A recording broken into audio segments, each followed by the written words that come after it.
This is a CBNnews.com update. I'm Mark Martin. The House is planning to vote on the financial recovery plan today, and that could have a major impact on the stock market in days to come. But congressional leaders are still making efforts to sway reluctant lawmakers, and it's unclear whether the rescue package has enough support to pass. Last night, vice presidential candidates Sarah Palin and Joe Biden faced off on the top issues. Many say Palin appeared confident as she and Biden sparred over taxes, energy issues, and the Iraq War. At the same time, Biden focused on trying to undermine her presidential running mate John McCain. CBN News senior national correspondent David Brody has more in the Brody File.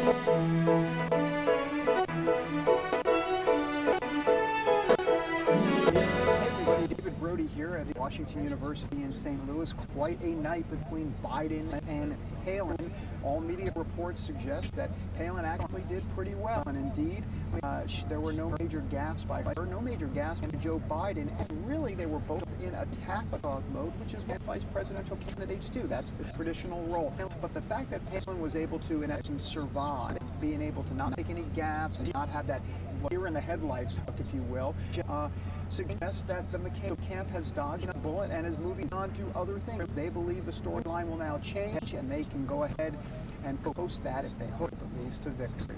Keep it here, CBNnews.com. Thank you, David. For more of David's analysis on the debate, just click on the Brody File. You'll find it on our homepage.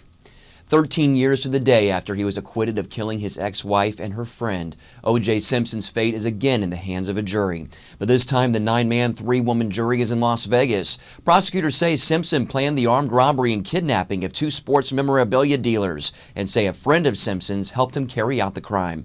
Simpson maintains he was retrieving items that belonged to him. If convicted, both men could receive life in prison. Searchers in California have positively identified wreckage found in the Sierra Nevadas as coming from Steve Fossett's plane. They say from the looks of the wreckage, the plane slammed straight into the mountainside when it crashed. The high-impact crash scattered debris over an area longer than a football field. Crews using cadaver dogs have located more personal effects along with some human remains. It's unclear if those remains belong to Fossett. The 63-year-old adventurer vanished without a trace more than a year ago. In the Holy Land, a new museum event is using the latest cutting-edge technology to bring the history of Jerusalem to life. It's called the Night Spectacular, and the name is a perfect fit. A blaze of images, characters, and sound are projected onto the ancient stones of King David's citadel. The show covers 3,000 years of history in 30 minutes. Many say the event is becoming the hottest ticket in town. The museum's curator says the show is about the beauty of the city without getting into politics.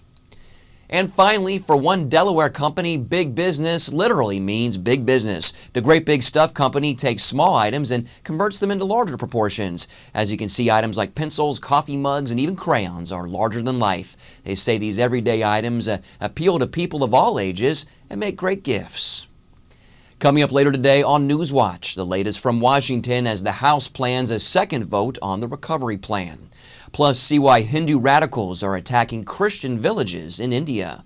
Check your local listings or watch the newscast streamed here online at 4 p.m. Eastern. Just click the word Newswatch on this page. And for more news around the world 24/7, stay with CBNnews.com.